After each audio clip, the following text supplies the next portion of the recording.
dirigí un trabajo fin de grado en biología a esta chica, Ana Rocío Salgado, donde hicimos censos de las aves que estaban en el Parque del Río y las aves que estaban en Castelar.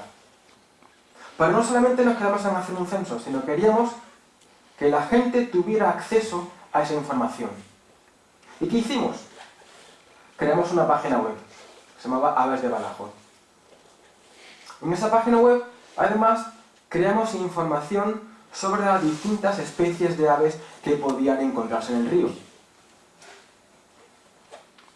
con la idea de crear unos códigos QR y poder poner carteles en el Parque del Río donde la gente esté viendo un ave y coja su teléfono móvil con un código QR, mire y le dé información directa de la página web donde le diga, pues esa ave que está usted viendo es tal o cual cosa. Y además, con concienciación, con medidas de qué se debe o qué no se debe hacer. Y había un capítulo especial sobre la responsabilidad perruna y la alimentación de las aves. Por tanto, hoy en día lo que tenemos es este cartel en el río. Por favor, por la salud de todos, no alimente a las aves. Yo creo que debería ser un poco más explícito y decirle, como hay otros carteles puestos, por qué no se debe alimentar a las aves. Explicarle que atrae a ratas, que provoca una superpoblación, que los animales vuelven agresivos, que la salud nuestra está en riesgo.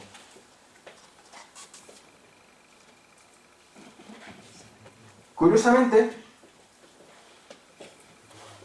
el otro día, hablando con mi hija de 7 años, me expuso el problema de las aves del río perfectamente. Y me contó que es que en su colegio habían leído el periódico, la profesora les había leído una noticia sobre las aves del río y les explicó por qué no se debe alimentar a las aves.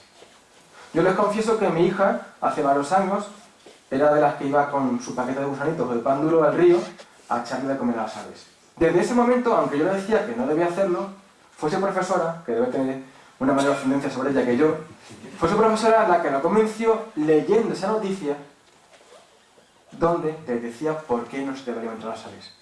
Y es curioso porque yo creo que desde pequeñitos la formación en la educación es muy necesaria para prevenir los problemas ecológicos y sanitarios que podemos tener dentro de 10, 15 años o que estamos teniendo ahora mismo. Y lo digo porque es necesario formar a los niños en la lectura, formar a los niños en fuentes fidedignas de información, especialmente en esta época de la posverdad o de las mentiras vertidas en redes sociales o como quieran ustedes llamarlo. Al fin y al cabo, nos creemos lo que ponen en el Facebook, pero hemos perdido el hábito de lectura de información contrastada. A modo de síntesis, y ya para no aburrirles más,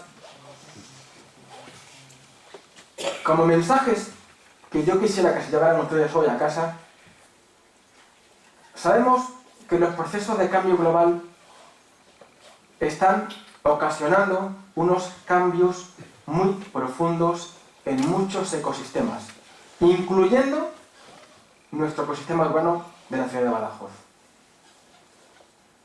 Que tenemos un gran tesoro ornitológico que genera riquezas y salud, pero que la intervención humana está provocando una superpoblación de ciertas especies de aves, con lo cual hay un riesgo ecológico y sanitario para los individuos, para las personas que convivimos con ellas. Que hacen falta medidas de prevención y control por personal cualificado. Y por último, que la mejor manera siempre de mantener nuestro patrimonio es con la educación y con la formación. Por último, agradecer de nuevo a La Económica y a Carmen Barriga por haberme invitado a la conferencia, a todos ustedes por su presencia y por su atención. Y yo creo que es el momento ahora de hacer un pequeño debate sobre ideas y propuestas que ustedes tengan. Muchas gracias.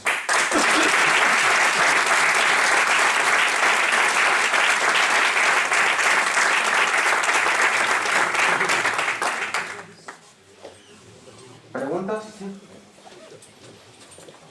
Al hilo del último punto que se ha planteado ahí, es curioso observar que los vertederos, sobre todo los vertederos urbanos, bien sean de los pueblos, bien sean de la misma capital, es frecuente ver masas enormes de aves que van hacia los vertederos y luego retornan incluso al río. Indudablemente el vertedero es el foco mayor de contaminación para las aves y paralelamente al ser humano. No, teóricamente el vertedero está controlado, teóricamente, pero la avalancha de aves y no aves, porque también se han visto otras especies allí, teóricamente parece que están controlados, pero la avalancha es latente y yo creo que cada vez más, porque no hay más que ver las marchas ordenadas de aves que van y luego retornan. ¿Qué vías podían tener las autoridades, concretamente el vertedero municipal? Sí, el vertedero municipal.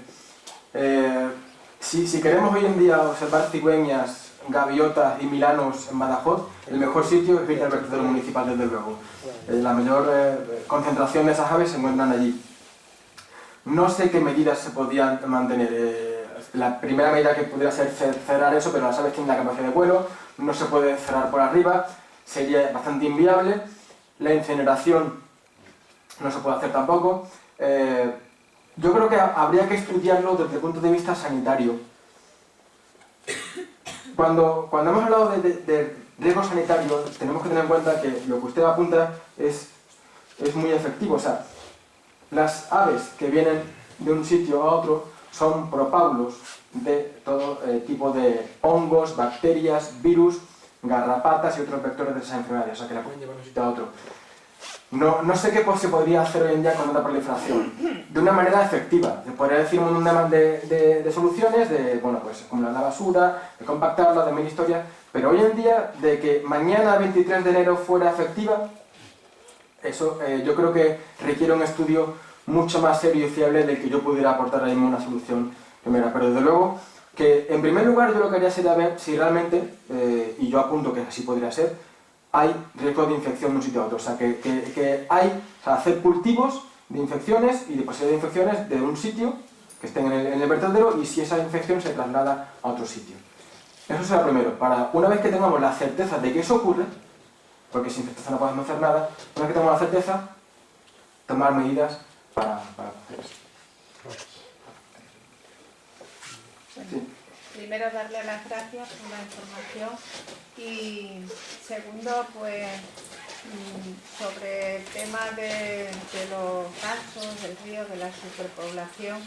Ese es el problema, un problema, el camalote es otro, entonces los ciudadanos le dan de comer a los animales estos, los políticos no toman decisiones porque pueden ser impopulares, entonces yo veo que el problema no se soluciona.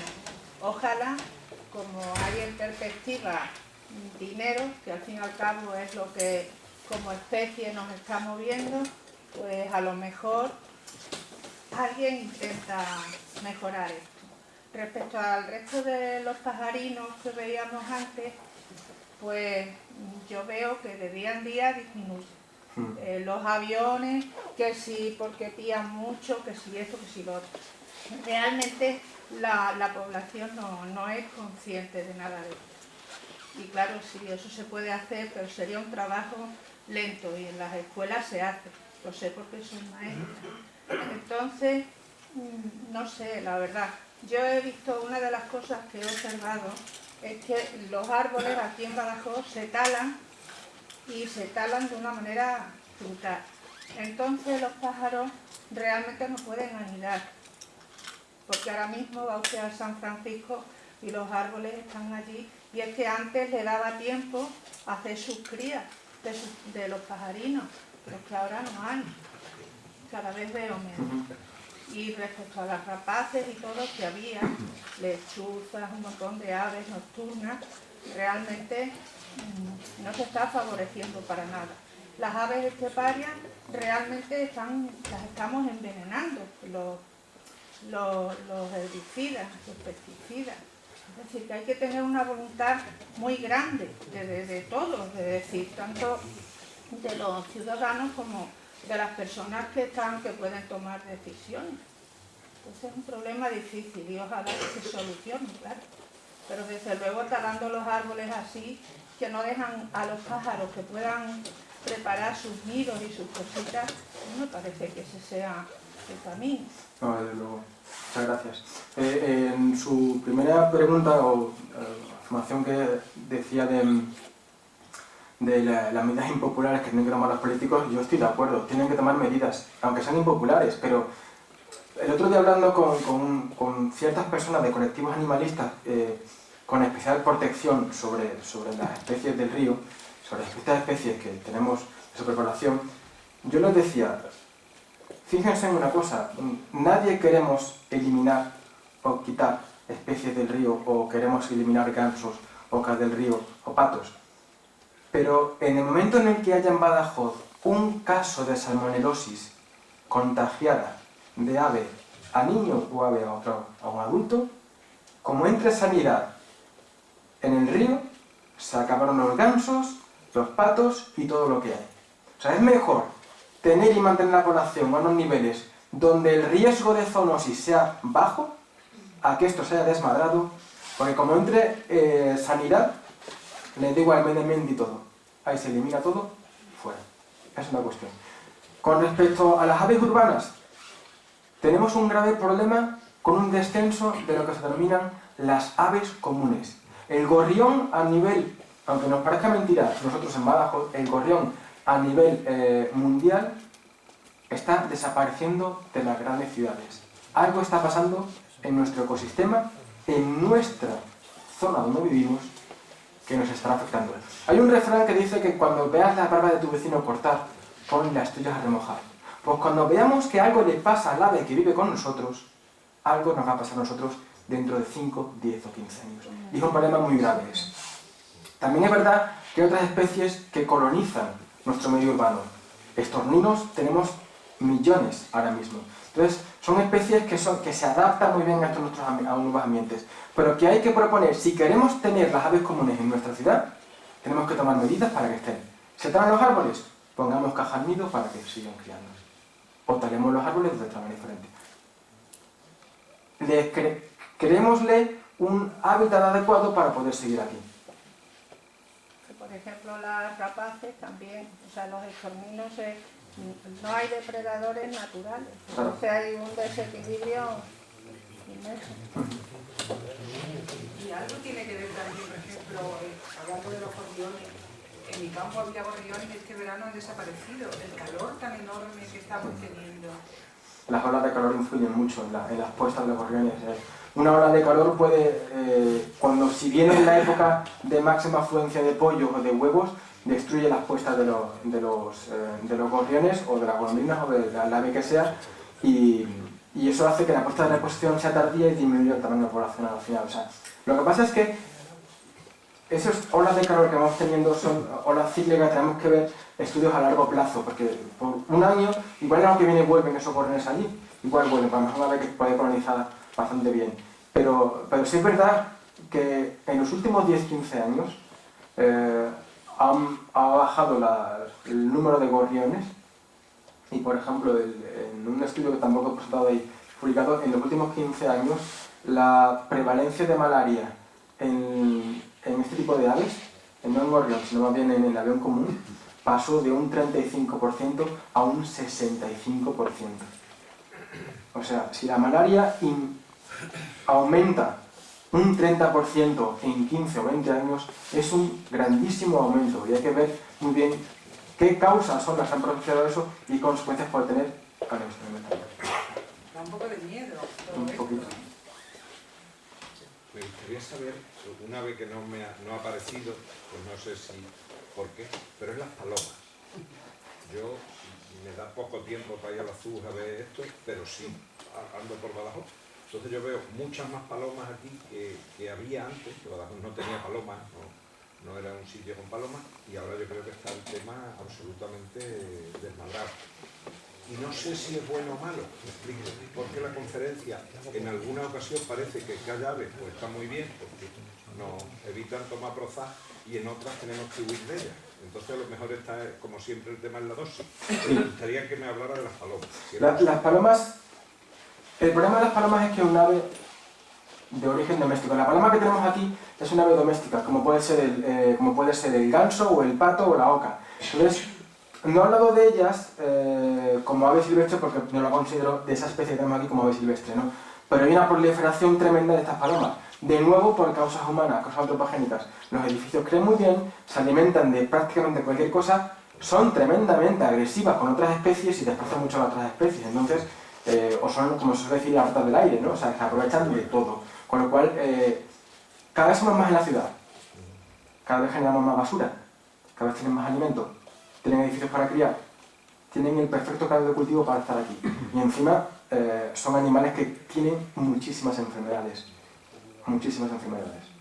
Entonces, es igual, es un caso paralelo a esto. Tenemos que controlarlas. No evitando que críen, sino, señores, hay que hacer una medida de control bien hechas sobre las palomas. Y hay que eliminar X individuos para evitar que el contagio con otras enfermedades a otras aves o a las personas u otros animales. Digo que la sucesión que ha habido en los últimos 25 años del ecosistema del río, que debe ser espectacular para alguien que lo estudie, de antes del azul a que haya habido el azul, ¿no? Hubo una crítica ecológica o ecologista de la gente que hiciese el azul porque cambiaba el medio, pero al final ha creado una cepa.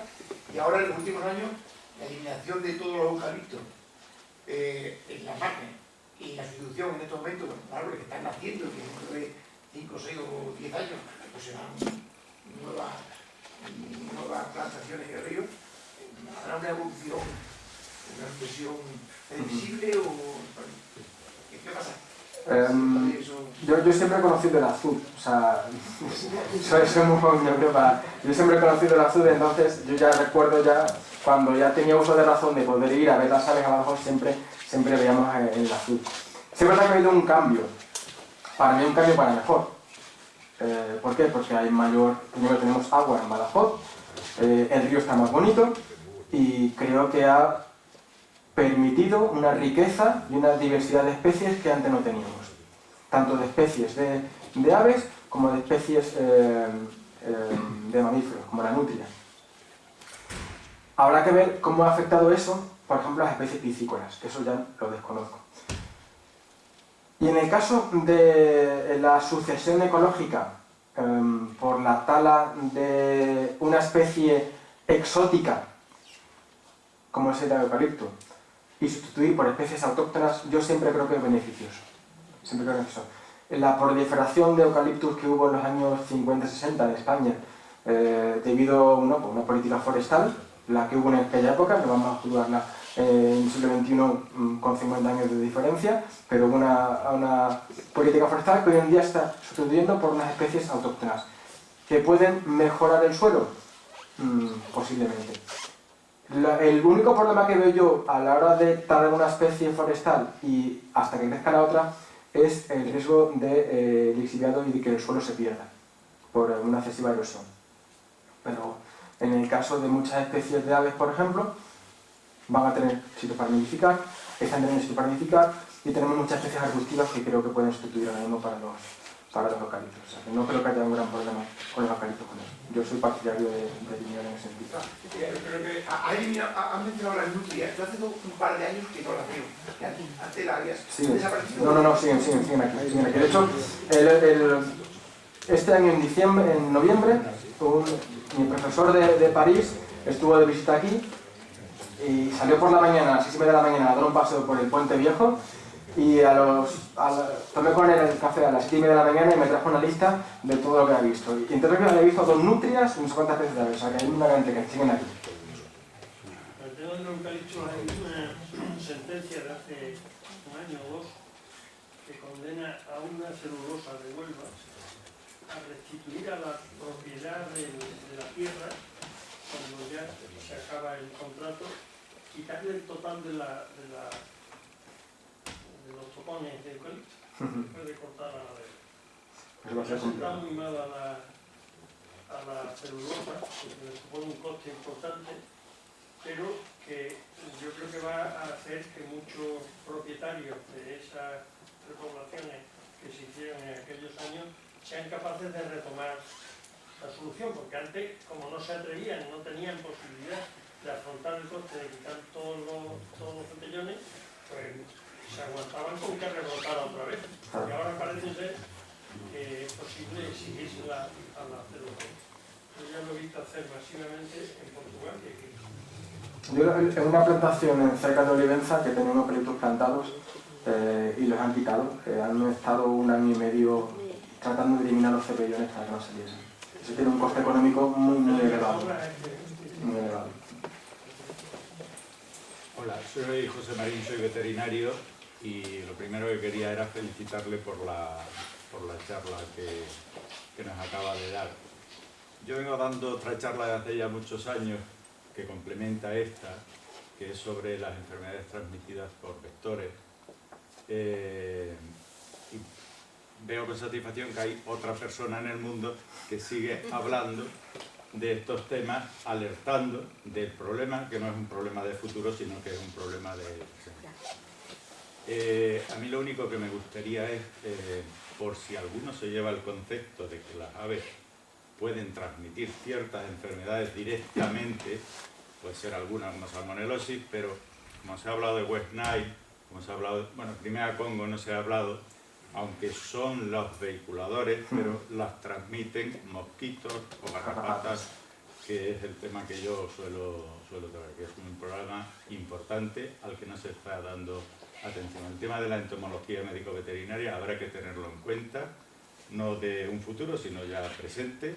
El tema de que están apareciendo plagas de moscas, que están habiendo enfermedades que, como se ha dicho antes, que estaban por ahí con el tema de la globalización, cambio climático, inmigración, que es un problema que tenemos ya y que, bueno, que tenemos que plantear porque los médicos ahora mismo no son conocedores de ese tipo de enfermedades tropicales transmitidas por vectores. Muchas gracias, sí, tiene toda la razón. De hecho, tenía una gráfica y una tabla donde decían los tipos de transmisión, y una de ellas era transmisión directa, que eran unas cuantas, pero la transmisión indirecta, transmisión por vectores, es muy importante también, ya todo a través de mosquitos y garrapatas principalmente, ¿no? Pero sí es verdad, el ave en sí no es transmisora de West Nile virus, no es transmisora de otras enfermedades, pero, y de ahí decía la importancia de ser denso dependiente, ¿no? A mayor densidad de una población de ciertas especies de aves, hay mayor posibilidad de reservorio y que puedan transmitir esa enfermedad.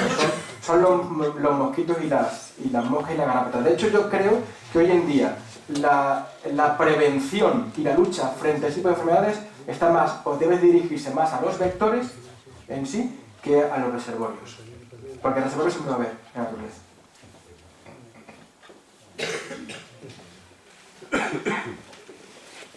Como curiosidad, hace como unas 3 semanas, por debajo del azul, vi yo una pareja de calamones.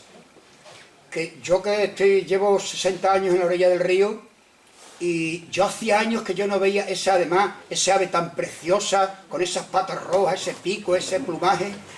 Y sin embargo, yo hacía años que no, y era una pareja debajo del azul, allí jugando allí con el malote. Y ese ave, es que yo estoy seguro que hay gente que no lo conoce, porque yo hace años que no lo veía, había desaparecido. Yo he tardado en verlo también en el río. Hacía muchos años que no lo veía en otras zonas de Extremadura, pero no aquí. Pero desde hace varios años ya, por ejemplo, desde el Club de Piragüismo, si miramos el Club de Piragüismo en el río hacia unos eucaliptos que hay en la orilla del enfrente, suelen estar los calamones para siempre jugando. Y en esa zona que usted ha indicado, justo debajo del azul, en esa zona de donde ya empieza a caer la caída de agua y se forman ya los riachuelos y demás, ahí también es muy frecuente verlos. Ahí lo vi yo, ahí. Muchas gracias. Esa es otra idea de que algo está haciendo bien en Badajoz también en ese sentido, ¿no? O sea, tenemos un tesoro, tenemos que potenciarlo y tenemos que cuidarlo también.